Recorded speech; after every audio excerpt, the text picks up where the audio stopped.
Well wishes. I'm Dr. Dana E. Crawford. I'm the director of the Trauma Informed Care Program, as well as a psychologist in the Behavioral Health Integration Program at Montefiore Medical Group. Today's webinar will focus on how to create and implement a staff emotional support team to support essential personnel during COVID-19. The presentation discusses two different approaches: in-person deployment as well as virtual deployment. The times and the knowledge in our approaches to fighting COVID-19 are changing rapidly. Since the development of this webinar, we have shifted our approach to focus primarily on providing virtual deployments. We hope as you watch this video, this webinar, that you'll consider what are the best approaches to meet the needs of your department, your organization, and your staff. And as you reflect on this, please know that this presentation are our lessons learned, our approaches, and only an attempt to open up spaces of creativity to think outside of the box as we engage in social distancing. But social distancing does not have to be social disconnect. Thank you so much, and we hope that you find this presentation helpful. Please reach out with any of your lessons learned and different approaches that you're using. We all need to come together in figuring out the best approach to staff emotional support. Thank you. And this will focus specifically on staff emotional support. I guess before I do that, let me just kind of take a look and see if some folks are still gone. They'll catch up. This training today is being recorded, so we will have the opportunity to view it. We also had a variation that was done yesterday, so there'll be many different forms and ways to get this information. But first and foremost, I just want to say, and I didn't say it on the last one, and I probably should have in case some folks left, but just thank you for being on this webinar. It was evolved in many different ways, and it looks like it does today, but it would be no point in doing this webinar if there weren't people to answer the call. We said the call that we wanted to reduce our bias, we wanted to reduce anxiety within ourselves, but also within our colleagues, our medical colleagues, and other people that are on the front lines of this work. And in order to do that, somebody had to answer the call. So thank you very much. It has been inspirational to see what people can do when they decide to come together. I think I used to always say, ugh, the humans are the worst. But now I'm really seeing some of the best of humanity in these last few weeks. And I think we'll continue to see such great things from each other. So just a reminder, send your questions throughout via chat, raise your hand. Please use your exaggerated nonverbals. Can I see an exaggerated smile or a head nod or some eyebrows from folks? I see a little smirk. Folks are like, no, I have no nonverbals for you. No, thank you, Jennifer. I appreciate it. I'm seeing some nonverbals and the head nods. Thank you. And also thank you very much in the chat for the huge smile. So this is, again, an opportunity for us to connect. Try your best to give us your undivided attention. We are going to be done this presentation by 11:30, so that's about the time we have. And try your best, if you are using your camera, to avoid looking distracted. Even if you are distracted, do your best to act like you're not. All right, so our webinar objectives for this part specifically is I want you to learn how to develop a staff emotional support team, learn how to do a staff emotional support intervention, learn about our current efforts. We'll discuss our team, Montefiore's medical group team's efforts and other efforts we know about what's going on. And then I'll give you some ways that you can join our efforts, join other efforts, or develop your own effort. So the overview of this is I'm going to talk about the current situation, what's going on, like what's the need, what we're proposing specifically for MMG. I'm going to talk about like how do we acknowledge ourselves in this piece. I'm going to describe the staff emotional support intervention, SES, the process, explain the levels that you can participate in, the skills you'll use, some of the lessons I've learned from previous deployments, as well as administrative structure, deployment structure, and then we'll have, I don't know if we'll have 15 minutes for a Q&A, but we'll use as much time as we can. And if you have additional questions, always you can reach out to me. My colleague who is also leading these efforts, so I mentioned earlier, I'm the director of the Trauma Informed Care program, and I have actually three assistant directors. Miguelina Herman, who is the assistant director of trauma-informed care for logistics. She's the director of pediatric BHIP. But my partner, who is leading the staff emotional support effort, is actually deployed at a site right now, so couldn't join me for this presentation, is Dr. Bowman. So he can also answer questions as well, and can be a resource. All right, so what's the current situation? Keep calm and ask for peer support. Basically, what we're talking about is offering peer support to folks that are on the front lines. Our practice teams, particularly our doctors, our nurses, our administrative staff, our front desk staff, in the ambulatory sector, in the critical care unit, in the ED, all of them need emotional support to do this work. This is intense. Staff have been told that they may be respecialized and you may be a pediatrician and work in a different sector than you ever went to school for, or that hasn't been the focus of your career for the last few years. Some of us as psychologists will be asked to work in settings or spaces in ways that we never have before. This week alone, we started doing telemedicine. I'd never thought about telemedicine for pediatric patients. It's really challenged me to think about my own practice. How can my voice and my being, even if it's not video telemedicine, like on the phone, how can I still be therapeutic? So I've had to ask myself these questions. And so our practice teams need our support. Behavioral health providers are uniquely skilled to do this. So this training is really focused on those who are behavioral health providers, but it's also a small section of people, and I don't know if it's small, but those people that are not therapists, but everybody uses them as therapists. They're always at the desk talking to these folks. Everybody in the clinic knows them. They're the most loving, sweet person. They always bring us snacks. They're always a good listening ear. Everybody likes them. They diffuse any tension. This training is also for those people because even though they didn't they didn't go to school for the credentials of being a social worker or a psychiatrist or a psychologist, they went to the school of hard knocks and they are also trained experts, right? In that sense. So this training is about giving them the power and the skills that they need so that group of folks also don't burn out, okay? So let's talk about the iceberg effect. The iceberg effect is basically whenever there is a disaster, people zoom in on the iceberg, and only about 20% of the disaster is actually what you see. Only 20% of this disaster, that is COVID, is about the actual virus.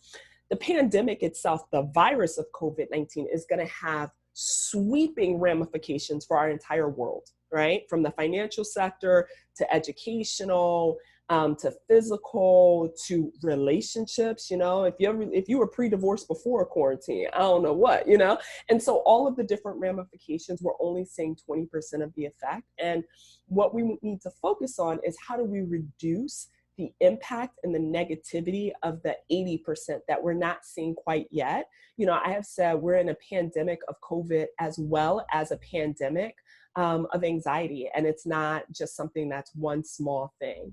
And so I do have one question. Someone said, I'm not a behavioral health practitioner, but they specialize in a different area and they act as a therapist all the time. I always say that some of my best coworkers are dietitians, speech and language therapists, and bartenders and hairdressers, right? So all of these different ways that we need to figure out how do we reduce the impact, this 80% impact of all the things that are underneath the iceberg. And that's what a staff emotional support team is about. So when things get tough, don't send an SOS. We're going to ask people to call SCS. There's a little joke for you because there can also be humor in suffering. And so the idea is to really call on staff emotional support because we need our medical team, we need our medical infrastructure, our front desk people, our cleaning, environmental staff. We need them to continue working to be able to support our patients. And we can't ask them to work in a physical way if we're not taking care of their emotional and psychological health. So the staff emotional support team basically is that exposure to traumatic events, and sorry, this slide is a little junky, but exposure to traumatic events can heighten our emotional state or our crisis, and it really can generate emotional turmoil. And so this presentation is based on evidence from a variety of different sources, the International Critical Incident Stress Foundation, psychological first aid, psychological recovery. This has been vetted in many, many different sectors. It's not just something we just made up. So the Montefiore Medical Group, we had a trauma-informed care team. We have a trauma-informed care team. And that team developed a group. We called it SIM, Critical Incident Management, that would be deployed whenever there was a critical incident at one of our MMG clinics. And so part of our job was if there was a shooting, if someone died unexpectedly, if there was an accident in the clinic, basically any type of traumatic event, the SIM team would be deployed to provide that emotional support. And so what we're doing now in this new version of the staff emotional support team is a modified version because COVID is continuous. It's not just one event and we're all impacted. Basically, what we're trying to prevent is a psychological crisis because when a trauma, when a disaster, when a critical incident like COVID-19 happens, it makes your homeostasis imbalance. It disrupts what we normally do when we are dealing with stressors. Our coping mechanisms may start to fail, especially when we think about the longevity of this experience. I mean, we're about, I would say, a good 10 solid days as Montefiore at responding to this. I think for others, they might be at about a 6-day marker, but it's continuous. You know, most of the time it's a single event and then it's done and then you're processing the single event. This thing just keeps going, going, going. And it can cause a significant distress, impairment, and functioning in providers as well as ourselves. And so what we're proposing, what we have proposed and already started to activate, some people were trained in this and received this training yesterday, because every single person is experiencing some level of anxiety, some level of distress. Every clinic is, trying to cope. We can't just say, feeling overwhelmed is a reason for being deployed. In the past, for some, we would only get like maybe 6 deployments a year. But in the last couple of days, we have like 4 requests for deployments in like 48 hours. So we can't use the criteria of being overwhelmed. So our policy is going to be pretty strict. For a deployment, a member of a clinic, and this is for MMG's model, you'll have to develop, if you're not in MMG or you're not volunteering to be one of the MMG volunteers, you may volunteer in other sectors of the hospital or for people who work outside of Montefiore. You'll develop your own criteria, but it needs to be pretty strict because you may not have the manpower to respond to every single thing depending on the size of your network. So for us, it's a staff member has tested positive or is awaiting results that will highly likely be positive for COVID-19. And so part of this is because the team workers are concerned that the widespread impact on the practice team will impair their ability to work. So folks won't show up to work, they'll call out, or they'll be present, but it'll be presenteeism. They just won't be there. We know that the ED and the critical care units are developing their own SES, and we don't know what their deployment criteria is right now. It's in development, and I think they have a meeting later this afternoon. Like, people are literally like developing these things as we go. So the MMG response plan is basically an 8-step process. The first is that a site leader, so my site is CHCC. So someone at CHCC might contact their supervisor. So our medical director might contact her supervisor, who then contacts one of our staff emotional support directors. So that might be myself, it might be Dr. Bowman, it might be Dr. Haman. A variety of people have elected to be directors. It's our behavioral health integration leadership. They request, that site leadership requests to have a staff emotional support deployment. Staff emotional support volunteers are contacted by the SCS director and asked if they're available for a deployment. So you would already have volunteered and said, yes, if there's a deployment, contact me. So then we would contact you. And once we have 2 volunteers, everything is done in a pair or more, 2 or more people. The 2 volunteers are debriefed about what the specific site situation is by that SCS director. Because every site is going to be different and the logistics and the needs are going to be different. Those volunteers and that director then make a deployment plan. So, hey, can we deploy tomorrow? Are we going this afternoon? What time can you meet up? What does your day look like tomorrow? Who do I need to contact to cancel your patients? Do you need to cancel any patients? Are you working tomorrow? How can you get there? What do you need? Like, all of those logistical things are going to be discussed in that meeting with the director. Then a SCS debriefer is assigned and contact information is shared for everyone via group. Now, the role of the debriefer is to be, and I'll talk a little bit more about this in a minute, is to be an emotional support and like eyes outside of the clinic. If it's a physical deployment, or if it's a webinar deployment, I might be like texting like, hey, I just got kicked off of Zoom. I have someone supporting me who was like, did you get kicked off? I'll tell everyone. You probably heard from Sydney when I got kicked off earlier. So this is a person that's outside of the experience that can help you if you need anything. And they're just going to constantly be checking in and make sure you're all right. So then the deployment plan is activated. You know who your debriefer person is. You know how you can get what you need. So then you go and deploy. And so the SCS debriefer is going to be contacting throughout and then delegating any logistical needs. So if I'm out on a deployment and I get to the site and for whatever reason, their huge water thing did not get delivered, and everyone at the site is like, yeah, like I'm trying to work through this day, but I can't swallow because I'm thirsty. Then I might text my SCS debriefer and say, hey, how can you help me get some water?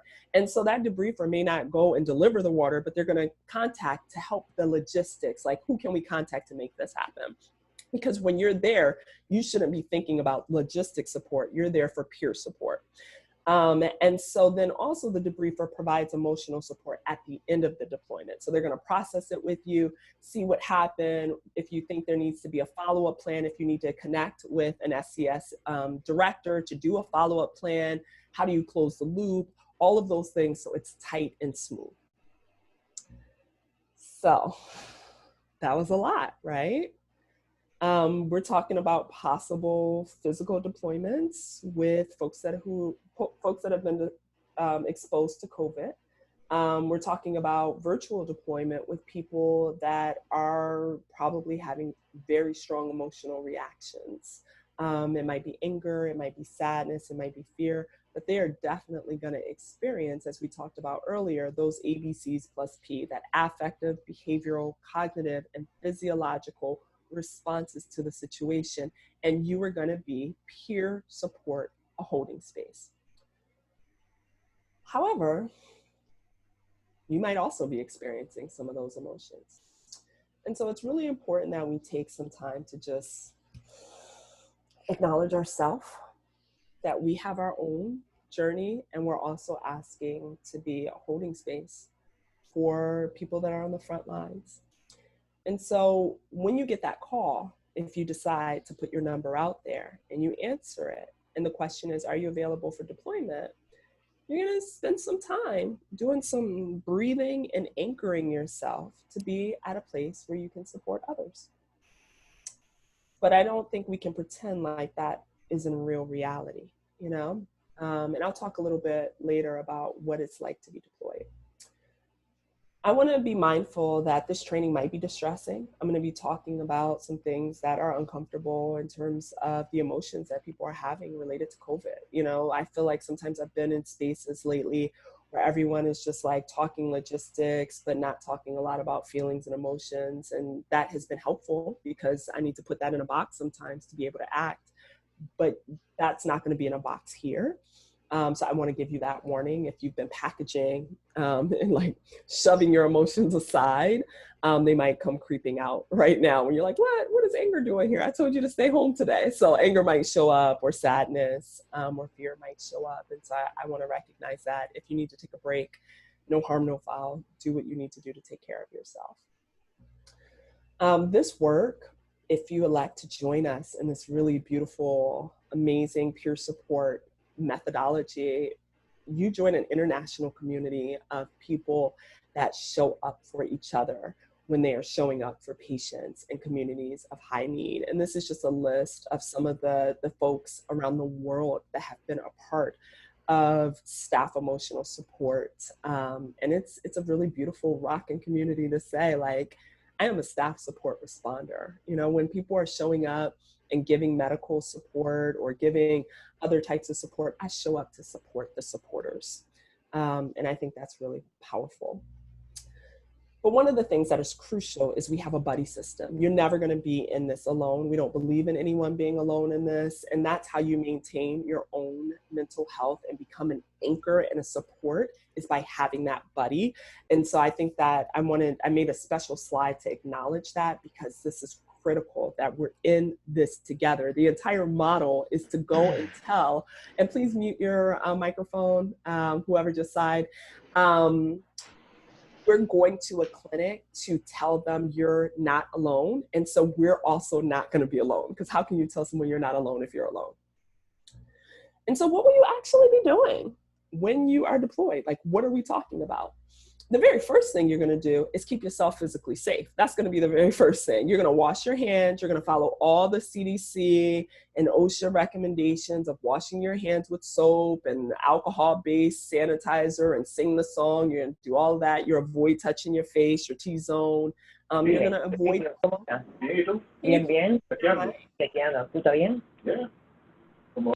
Okay. You're going to avoid close contact with people who are sick. And if you're doing a live intervention, the room is going to be set up in advance before people come in and congregate. Hopefully, logistically, it can happen before you get there. But if it doesn't, you're going to do that before you invite any groups of people. And the chairs are going to be at least 6 feet apart, and you're going to limit the participation numbers. Now, I don't want to get in the weeds of this. This is something you're going to plan and coordinate with your debriefer. But what we're also not going to do is psychotherapy. This is not therapy at all, in the sense of, like, you might be thinking of all the different ways you want to help people make meaning and understanding. That's not the point of this. This is a short-term healing process. It's acute.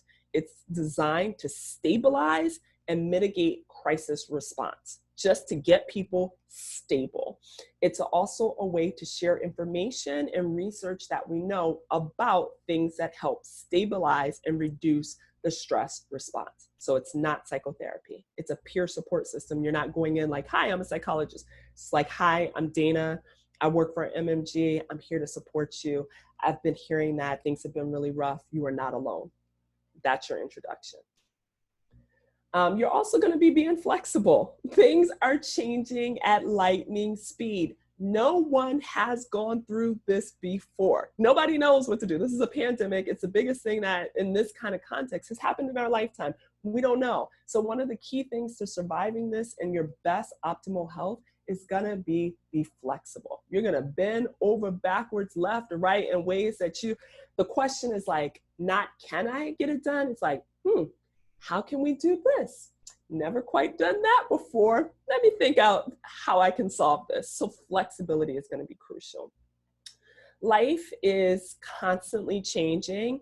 When I originally made these slides, they happened on Tuesday night. These slides today, I literally finished like 20 minutes before the presentation and was making edits on that break, because the information is happening at lightning speed. They're changing so quickly. Life keeps changing for us every single day. This is one of my favorite quotes from an Indian imam, and basically talking about life is changing every minute, every second, every hour, every day, every month, every year. So instead of being annoyed by that change, instead it's an opportunity for us to keep on improving. This is weird. I don't know what happened to this information, but the main goal here is for us to stabilize and reduce anxiety. We are also aiming to facilitate staff connection and sharing their emotions and their experiences. We don't want them to just compartmentalize and put them away. We want them to have a space where they can know that they're not crazy. They're not the only one feeling these things. Like the person that Jennifer shared so lovely about, like the transition of thought on riding the train, how she was thinking how things were a week ago and now how that's evolved. Like saying that out loud, when she said it, I was like, oh my gosh, I feel that same way too. Whew, I'm not alone in this. So it's crucial that people have that space so they don't mentally isolate and then start to crumble inside. It also normalizes the reactions. When I hear someone else, I feel like, oh, this is normal. And it gives me some understanding of what's happening. It's to share coping strategies so people know, like, everyone's not like drowning in this stuff. Some folks folks are doing okay. How are those folks doing okay? Some other folks are looking real crispy and burnt out and raggedy around the edges. Like, please let me know. I can't sleep. What are you doing to sleep? I got insomnia. Oh, I've been trying this. So it's that space. It's also to instill hope. Like, this is not going to be our forever. It will be for a while, and we're just getting in the thick of this, but it's not going to be forever, and there will be life later. It's the person who asked the question, what will life look like after COVID-19? It's thinking about all of those things.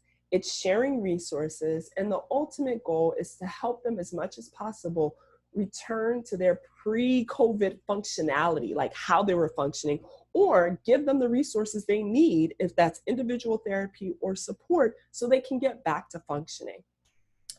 So succinctly, if you need a mnemonic, because I love mnemonics and acronyms, is the SAFER model, where it's really just stabilize, acknowledge, facilitate, encourage, and then recovery or referral.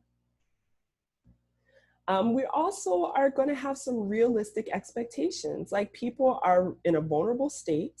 And in that vulnerability, they're also a lot more open to modes of help and relief. Some folks that may have never asked for help are going to be open, like, hey, I need some help. I don't know about you all, but it takes a lot for a site leader, a medical director, a administrator to reach out to a team of experts in giving support and say, I need some help. They have to decide to be vulnerable and to be humble. That's a lot.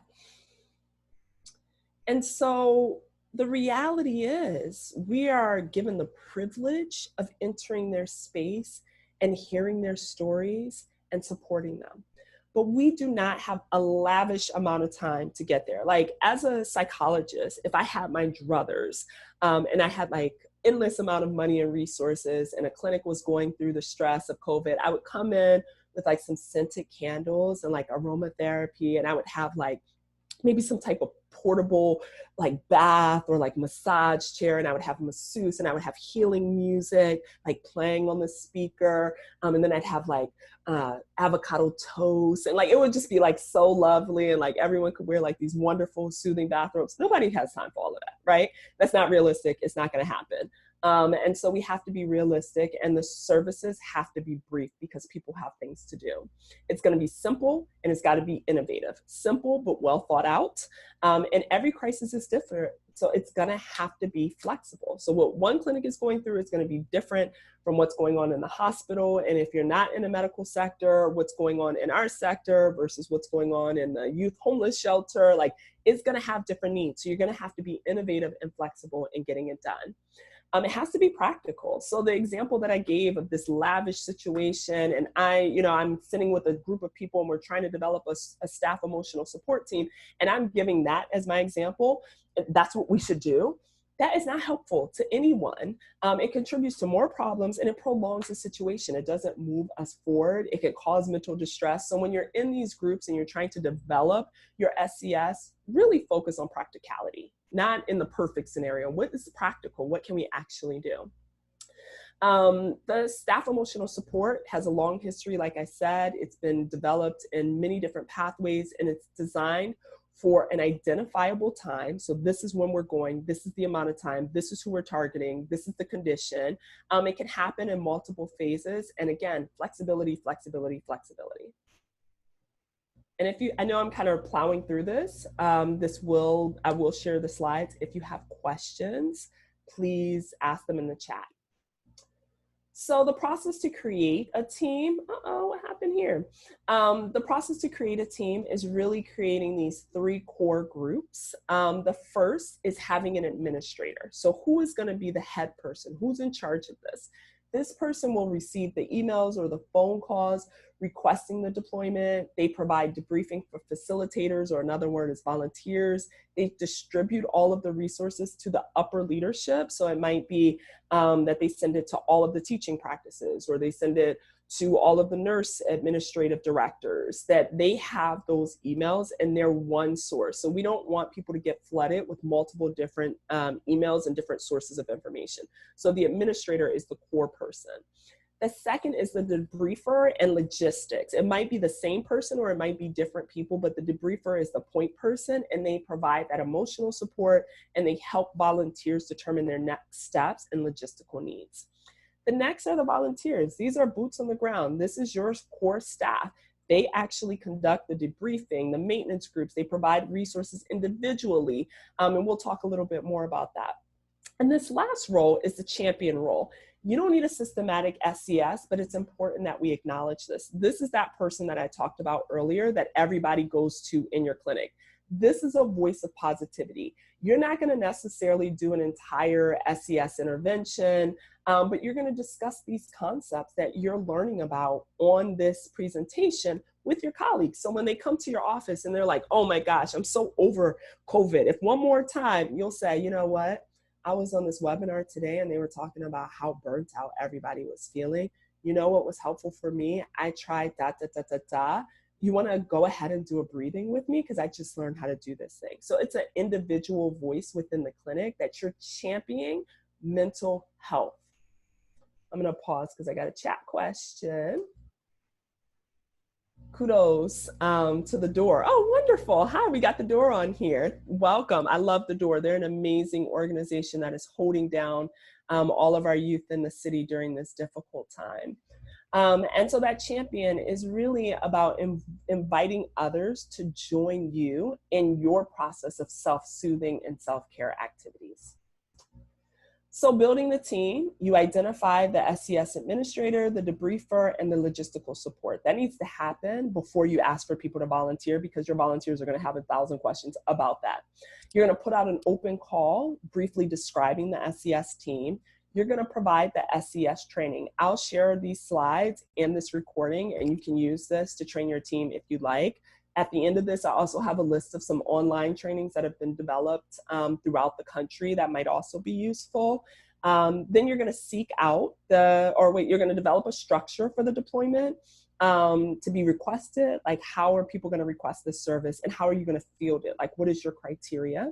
Then you're going to seek out your volunteers. When the deployment requests come in, I'm going to say, hey, Jennifer, hey, eCash, I have a deployment. I have a deployment request for tomorrow. It's very appropriate. Are you available? And Jennifer will say, yeah, absolutely, I'm available. I need help with canceling my patient or da, da, da, da, da. Or she might say, actually, I'm not available because I'm out of the office tomorrow, so I won't be here. So then I'm going to call up my next person, and that next person might be Uba. And I'll say, hey, Uba, Jennifer's available. eCash wasn't available, but can you come and do a deployment tomorrow, Uba, with Jennifer? She'll say, yep, actually, I'm available for you no matter what, Dana. Like, we go back to West Farms, right?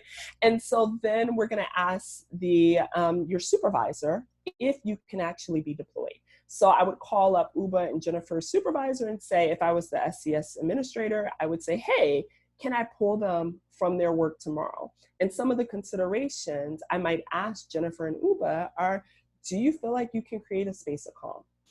Do you feel like you're able to resist anxiety and bias because it's a contagion? Like, you're around people that are like you can start to feel the same way. So could you form a barrier in getting it?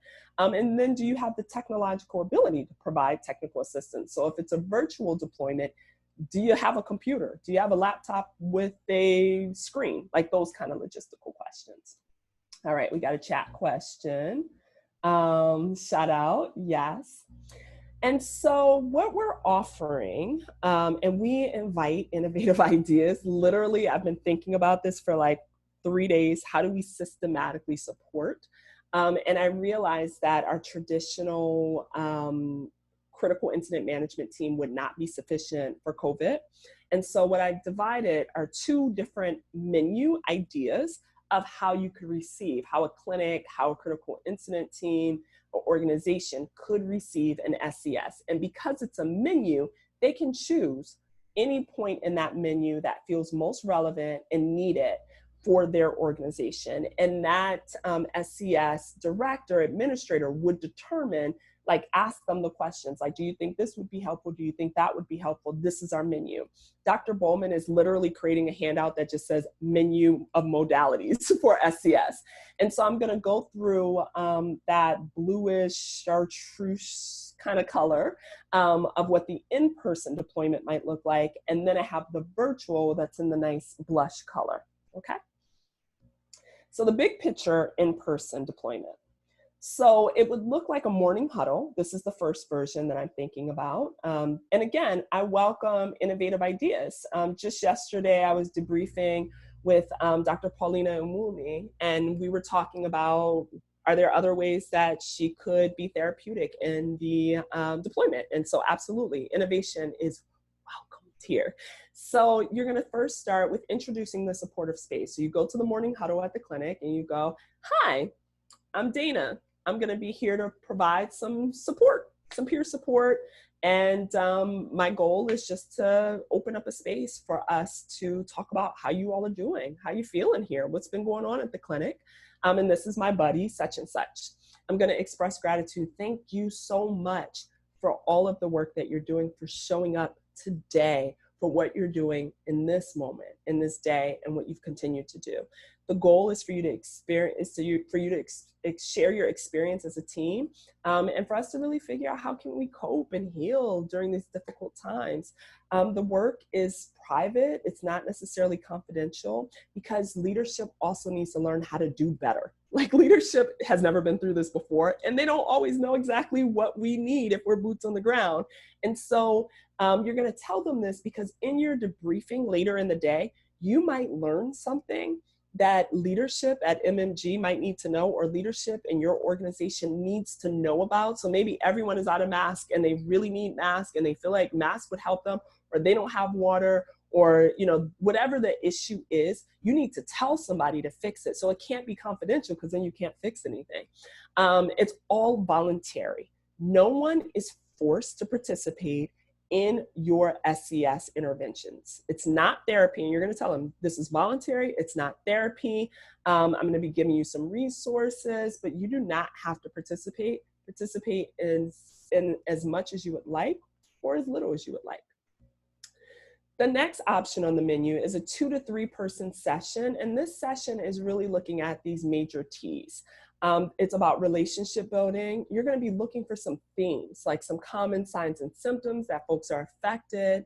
And you're going to just be trying to see, like, are there common themes that folks keep talking about? So maybe you're doing this intervention and everyone keeps saying, like, but we're out of water. But we're out of water. Yeah, I'm fine, but I wish I had some water. So maybe that's a common theme. You're going to target who should receive the services. So for example, maybe everyone's saying, like, I'm a nurse here and I'm showing up, but I don't know who's here. I just hit the floor and I just start working. And so maybe nurses need to be targeted so they know, like, the daily schedule. So that's a particular group that's affected by this particular thing that's activating for them. What interventions should they receive? Are there specific groups? And then what's the timing? So in that situation, to me, it should be at the beginning of each shift that nurses would know who's there for the shift. So you're going to be thinking about that. And a lot of this stuff, you already know how to do. You're going to be like, as I continue to go through these slides, you're going to be like, obviously, I know what that is. I know how to do that. And that's the whole point. I'm just giving you a structure for things that you already know how to do, that you're already really gifted at doing. It's just reminding yourself that you have these skills and figuring out how you're going to share them. And then lastly, the team. What resources might be available to mobilize the team? You're going to consider internal resources, but also external. Like, YouTube is the gift that keeps on giving. And many different organizations are starting to develop more and more resources. Please share the video for anxiety and COVID widely. People have said it's been helpful. That's a resource, but there are many other resources available as well. So let's see in the chat. Promoting women huddles. So yeah, so the question about people convening, this is why this is, and social distancing. So we are using the 6 feet of space for social distancing. And for some clinics, they are going to be convening for reasons that are unique to that clinic, and you would learn about those. And I just say that knowing about some of the deployments. Some deployments are going to be convening and coming together in ways that are safe. But I'm not going to go into all the details of that, because in the same way that I mentioned earlier, it takes a lot for people to open up and say they need help. We also only share the level of detail that is necessary. So if you're not in that deployment, you don't necessarily need to know that clinic's business for why they had a deployment. Like, you want to honor them. So similar to if a patient came to see me, even though this isn't therapy, but if a patient came to see me, I'm not going to go running down the hall about all their business, because that's not necessary. And so in the in-person deployments, there will be social distancing. We will have limits of participation, but that's going to be site specific in what that looks like. Okay. And I'm just responding to some of the chat questions.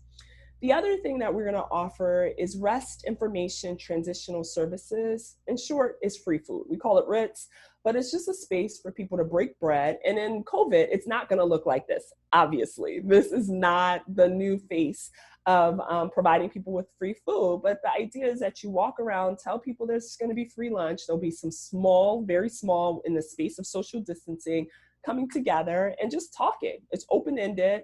You're just getting a pulse, you're sharing information, and expressing gratitude for them being there.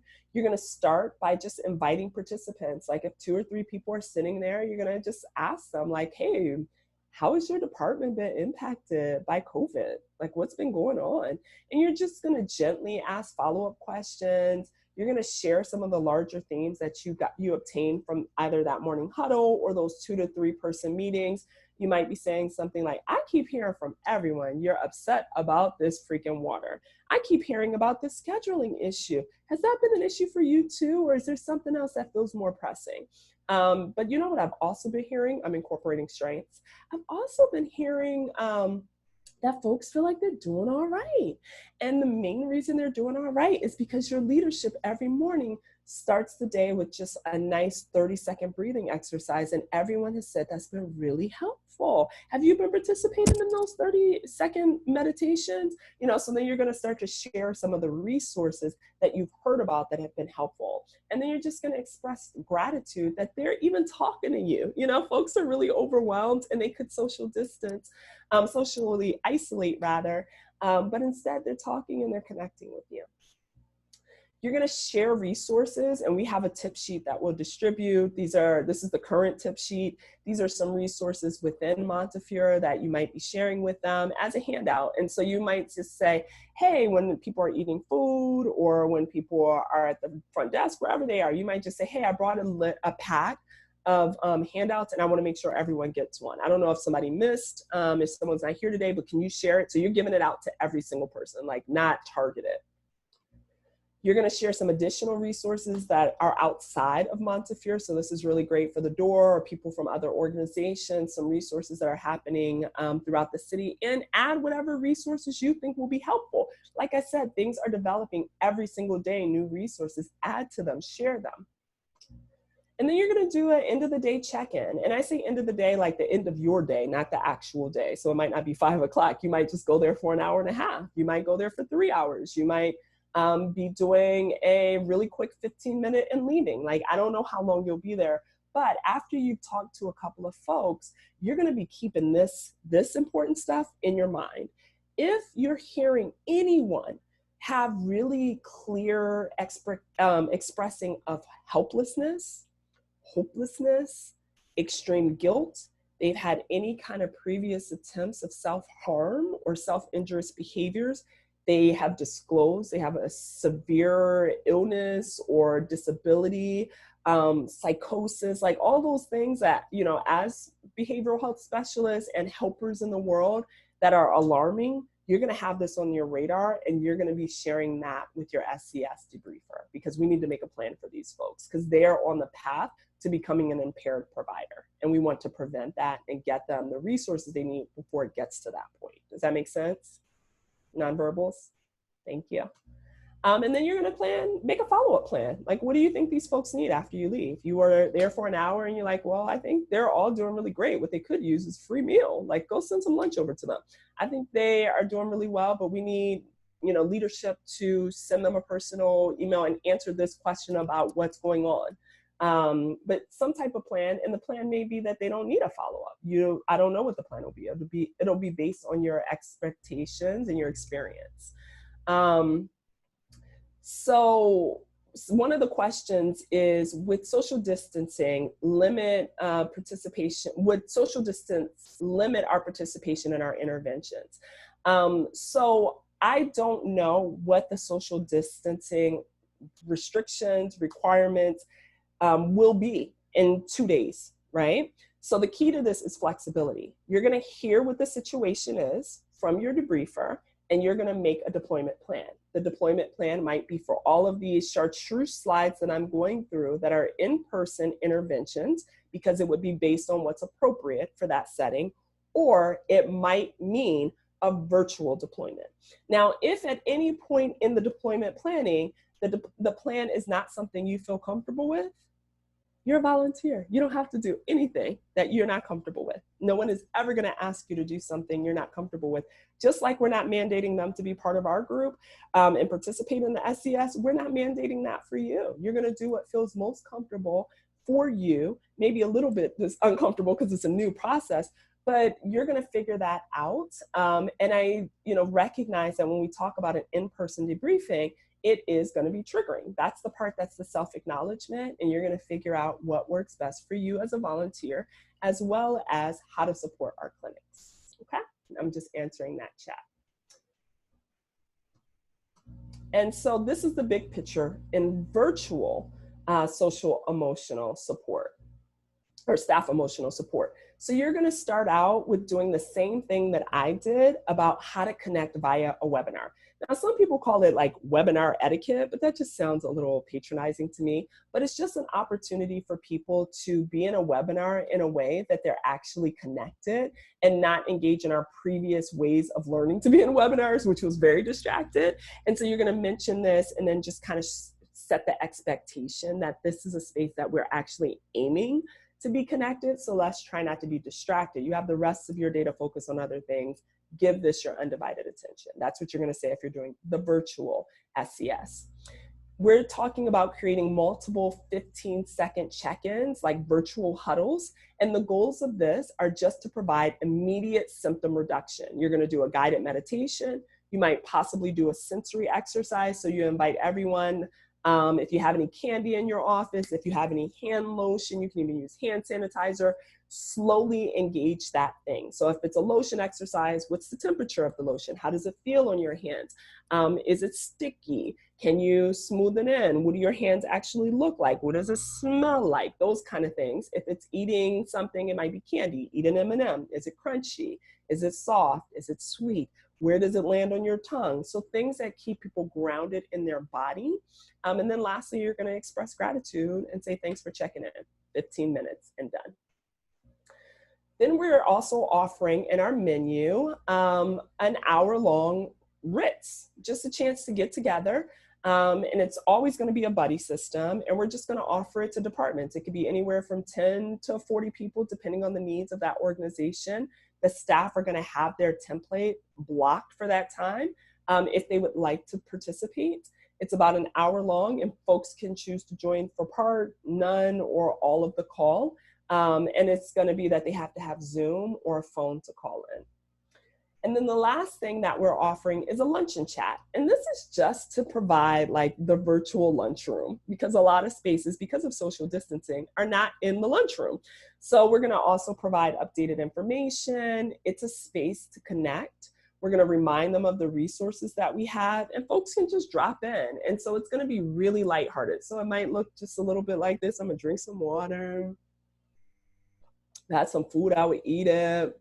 And I might just say something like, hey, and it could be people that are on site and people who are calling in remotely. So I just might say something like, in COVID, one of the things that I've really been doing is watching a lot of Netflix when I get home. What are folks watching on Netflix? And this is a real question, because we're going to do a virtual version right now. What are folks watching like on TV when they get home from work? Is anybody watching anything really good? I've been watching that TV show, The Magicians. I just really love it. It's like based on the books. And I just think that show is pretty funny. And you can raise your hand, unmute yourself, or just say it. So Thomas is watching Better Call Saul, which I love that show. And Westworld, I haven't watched the preview yet for Westworld. Somebody is watching This Is Us. Like, I feel like I just, the music to that show comes on and I just immediately stop sobbing. So somebody else is watching Westworld with Tommy. Whatever's on TCM, the Notorious OG. I don't even know that show. I'm gonna have to look it up. The Office again, yeah, like that's Tracy Morgan. And so this is it, you know. So it can be a chat, or people can unmute themselves and just like hang out, be lighthearted, to just bring some normalcy. Thank you all for participating. So that's what it's about, just feeling normal for a bit. Then we're going to do a collaborative relaxation space. And this collaborative relaxation space is because oftentimes you can give people all the relaxation resources in the world and they just won't do them. They just won't relax, right? Because they don't have time. I don't have time to pull it up on my phone. So basically you're going to set a time, say it's 11:15. You're going to start at 11:16. You're going to find some type of online resource that is about 10 minutes long, and you're going to play it. And then you're all going to do it together on the phone or on the video. And then that's it. There's nothing else. And then you're going to say bye. So you're not doing a big chat. You're not talking. And yes, the Monty Calm line is one of the ones you can call, which we encourage everyone to use these resources individually. This is about creating a space for people to actually do it. So some folks just won't call if it's not a scheduled meeting. So this is just a collaborative space, and it might be nice sometimes to do it together, like call Monty Call line on speaker with my coworkers, and then afterwards we're all in the same mental space rather than I just did it. Some other resources, and we're going to share these resources in an email. I think it's even maybe listed at the end of these PowerPoints. Someone mentioned the Headspace meditation app. It's free. You just have to enter, it's free for healthcare workers. You just have to enter your NPI number, your national provider. I forget what NPI stands for, but you just have to enter that in and it's free. And so this is just collaborative relaxation space. You're going to share resources. Just like I said before, these resources are similar. These are some other ways that you can access resources. You're going to add to the list. Maybe someone would share the Headspace and add that to their list. But you're also going to be keeping an eye on if anyone, because we're not strategically asking these questions with the virtual work, but if somebody just sounds really down and hopeless and helpless and they're just saying things that just feel really grim. So maybe if I ask the question of like, what show are you watching? And their chat response was like, I'm not watching anything because the world is a grim, terrible place. Like, I'm gonna need to look and see like, who said that? And now they're on my radar because I'm a little bit worried about them, because even in a lighthearted way, they're very activated and they're on the path to becoming at risk for becoming an impaired provider. So this isn't strategic, but you're just gonna be thinking about it. You're not just gonna like blow those kind of comments off. You're gonna have them in your awareness. Then you're going to make a plan for follow-up. So you do a couple of these. Maybe they choose 4 from the menu item. You get to know that group, that clinic kind of well. And then you decide, like, I think they need some more follow-up. I think next week we should continue doing 15-minute huddles in the morning for them. Or, you know, they said they really like the lunch. I think we should continue to have lunch with them every day for the next week and just having this lighthearted space. So what skills will you actually be using when you are deployed? So the ripple effect is that you really want to, well, first you're going to meet up with your partner because we are always practicing the buddy system, but you're going to prioritize the most affected. And you may not know this until you talk to a couple of people, but your goal is to get as close to the center of the most impacted people as possible. Because anxiety bias is contagious, you want to try and like get to that group, because then the rest, especially the people in the organization that have a lot of power.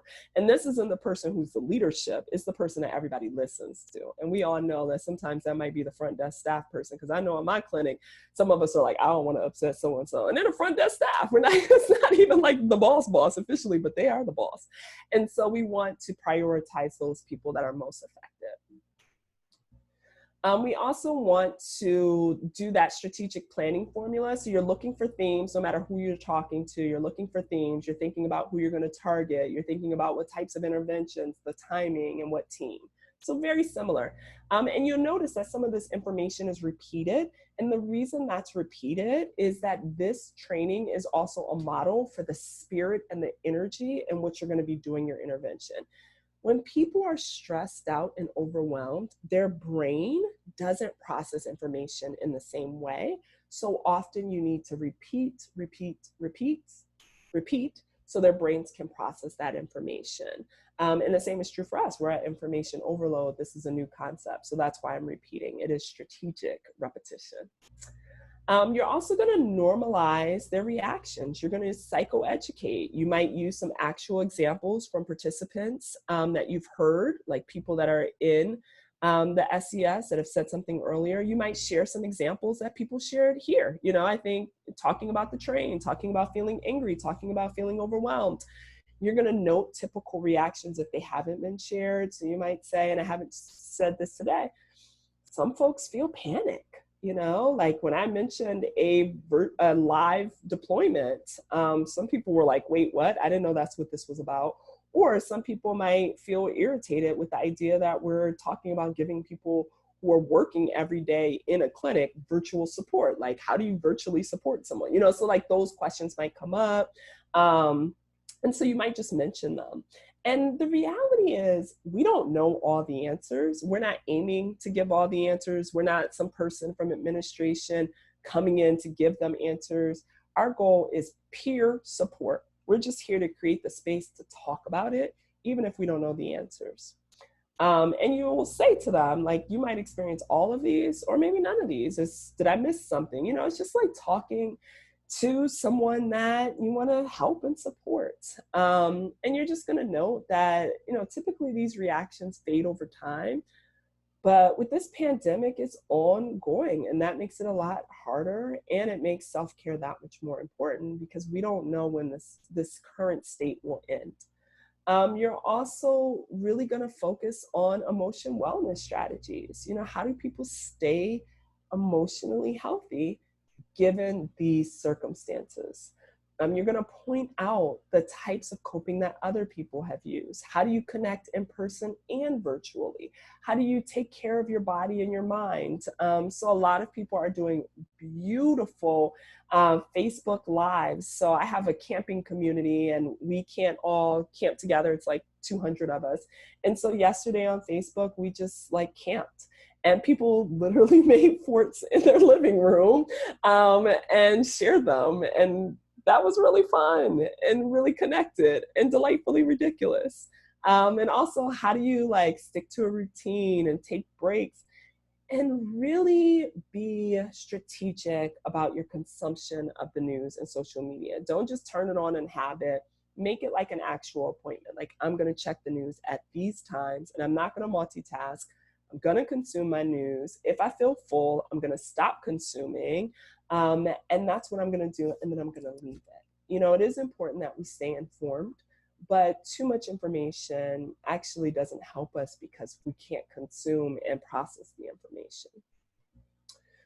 And you're also going to be teaching them coping strategies. You're going to activate their own coping strategies. And if participants are interested, like you might say, hey, everybody in here seems pretty angry and anxious. I know a lot of times just taking a couple deep breaths can be really useful. If anybody's interested in joining me, let's take some breaths together. I'm just going to be breathing. If you want to join me, you can breathe with me. I'm going to close my eyes because that's really going to help me get into it.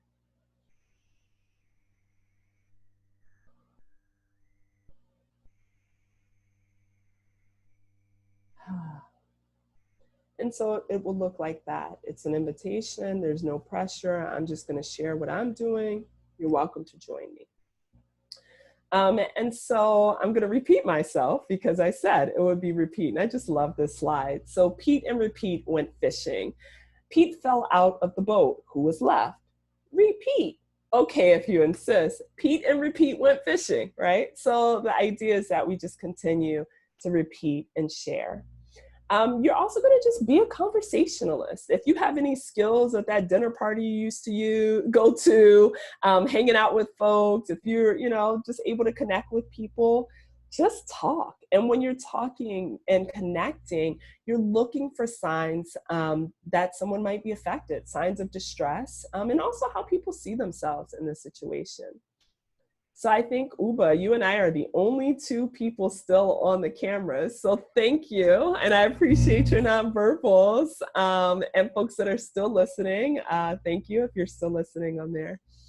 You're also going to recognize there are some barriers and obstacles to listening well. So if you're comparing the speaker to something else, like, oh, they have it worse than the last person I just spoke to, or they don't have it as bad because they're in the back, or like, don't get into the compassion Olympics or the suffering Olympics where you're starting to compare, because you can't be empathetic if you're comparing suffering. You're anticipating what they're going to say because now maybe you've been on 2 or 3, or you've done 2 or 3 different deployments virtually or in person, and now you already know the themes. So you're like, I got it. And you already think you know the themes. That's going to make it hard to connect. If you're judging what they're saying rather than like connecting, if you're recalling your own memories and turning on yourself, that's going to interfere. If you're interrogating, so when you go to these clinics, sometimes you'll get new information that you didn't know before, and your goal is peer support, not to be like getting all the information. So to really avoid that, like try and zoom in on that person rather than trying to get more information.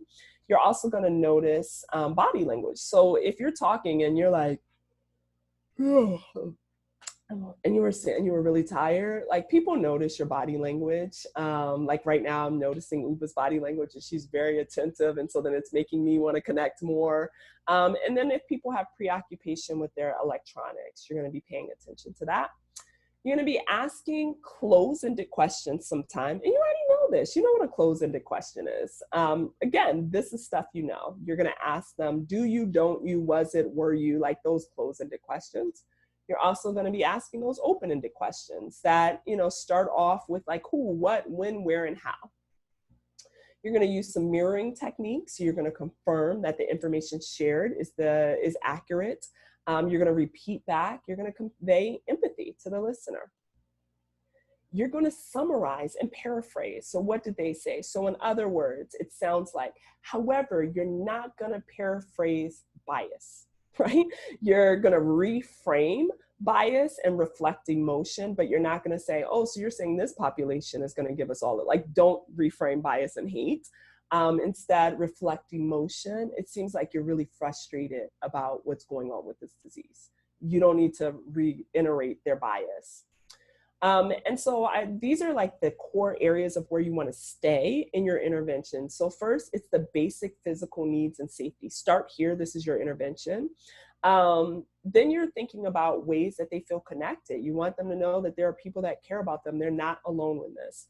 The red is don't go here. You're not trying to give them some great meaning of COVID and like have some great, that's therapy. That's not what we're doing here. And if you go there, a lot of times that's when your intervention will fail. Just stay in the green and the yellow. The goal is to do no harm. Most people do not need therapy after going through an experience like this because they have coping skills, they're healthy, they're pondering. And I don't mean therapy like I think everyone can benefit from therapy, but I mean in a need way because I'm having a psychological breakdown.